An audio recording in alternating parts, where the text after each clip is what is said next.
Yellow mga katigaringers. Parang halian na. Second break. Masaya dahil may isda. Kaya lang yung isda. Yung sabi ko nga, hindi naman masarap ang isda pag ganito eh. Walang tinik, walang ulo. Yung laman lang ito, isda ito. Parang may ginataan. Masaya sana dahil isda. Kaya lang, walang kanin. Ang kain namin ito. Mashed potato, red mashed potato, at saka ito grilled beef siguro ito.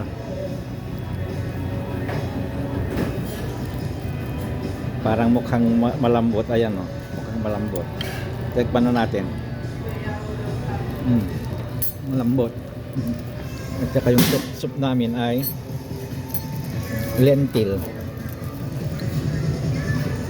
Ngayon lang medyo malapot ang lentil nila.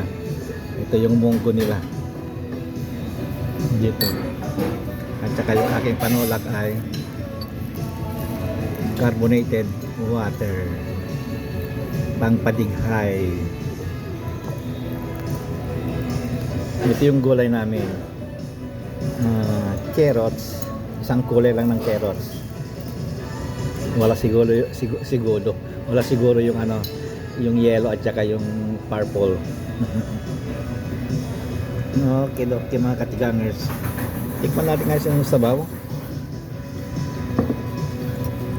kung masarap ang sabaw. Kasi ang ulam ko sa bahay, nagluto ako ng ano eh, ng parang to munggo rin eh.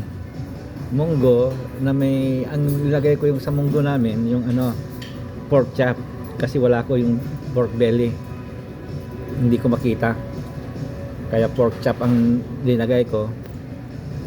Dinagdagan ko pa ng alamang yun, kasi ang sarap yung may alamang eh, yung galing Pilipinas, galing na pare,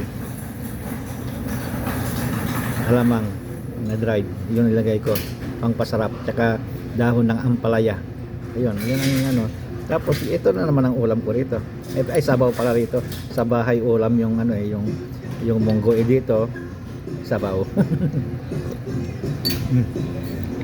Masarap din. Okay.